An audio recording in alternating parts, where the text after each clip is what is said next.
بسم اللہ الرحمن الرحیم۔ السلام علیکم ناظرین کرام۔ کرولش اورہان کی کہانی اب ایک نہایت فیصلہ کن موڑ میں داخل ہو چکی ہے۔ ایک طرف مسلسل ایکشن، سازشیں اور محبت کی کہانیاں ہیں، اور دوسری طرف ایک ایسی حقیقت جس نے ناظرین کو پریشان کر رکھا ہے، یعنی ریٹنگز۔ لیکن سوال یہ ہے، کیا واقعی کرولش اورہان فلاپ ہو رہا ہے، یا پھر یہ خاموشی کسی بڑے طوفان سے پہلے کی ہے؟ اگر آنے والی قسط کے پہلے ٹریلر پر نظر ڈالیں تو سب سے زیادہ پراسرار اور چونکا دینے والا منظر وہ ہے جہاں اورہان بے گھوڑے پر اکیلے تیزی سے نکلتے دکھائی دیتے ہیں۔ ان کے چہرے پر غصہ، اضطراب اور فیصلہ صاف نظر آتا ہے۔ پیچھے پیچھے علاؤالدین بھی آ رہے ہوتے ہیں، لیکن سوال یہ ہے کہ کیوں؟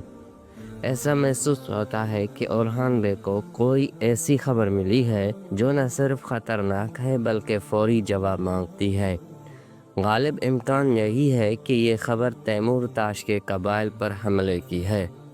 اورہان بے شاید بغیر کسی تاخیر کے خود میدان میں اترنے کا فیصلہ کر چکے ہیں، جبکہ علاؤالدین یا تو ان کا ساتھ دینے نکلے ہیں یا پھر انہیں روکنے، کیونکہ جہاں اورہان جا رہے ہیں وہاں دشمن پہلے سے گھات لگا کر۔ یہ منظر ہمیں صاف بتا رہا ہے کہ آنے والی قسط میں صرف باتیں نہیں ہوں گی بلکہ خون، جنگ اور فیصلے ہوں گے۔ ٹریلر کا دوسرا طاقتور منظر ہمیں برسا لے جاتا ہے، وہی برسا جسے اب عثمانی سلطنت کا باضابطہ دارالحکومت قرار دیا جا رہا ہے۔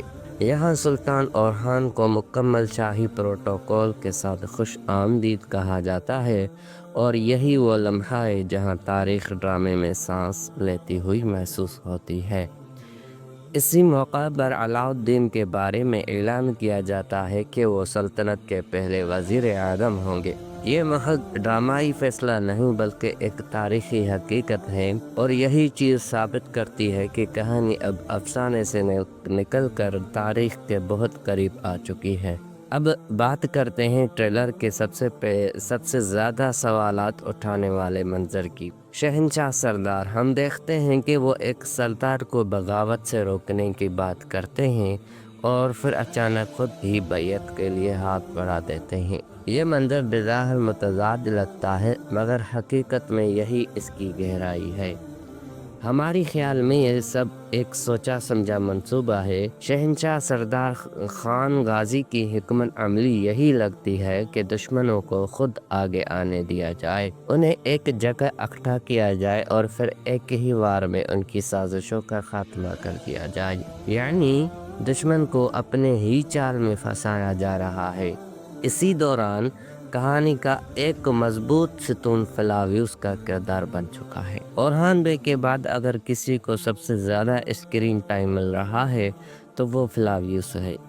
اس کی بہادری، اس کا کردار اور سب سے بڑھ کر اس کا فاطمہ کے ساتھ تعلق، یہ سب مل کر سیریز کو سہارا دیے ہوئے ہیں۔ زہر والا واقعہ، گھوڑے سے گرنا، کارا خلیل کا پیچھا کرنا، یہ سب محض اتفاق نہیں بلکہ فلاویوس کی تقدیر کو ایک نئے راستے پر ڈالنے کی تیاری ہے۔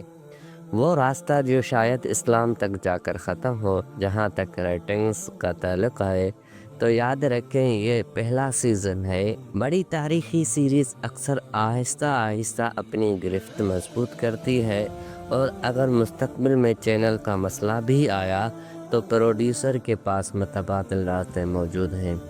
مختصر یہ کہ کرولش اورہان بند ہونے نہیں جا رہا بلکہ اصل کھیل اب شروع ہونے والا ہے۔ آپ کے خیال میں کیا اورہان بے کا یہ فیصلہ درست ہے، اور فلاویوس کا انجام کیا ہونا چاہیے؟ اگر آپ نے چینل کو سبسکرائب نہیں کیا تو کر لیں۔ ملتے ہیں اگلی ویڈیو میں، تب تک کے لیے اللہ حافظ۔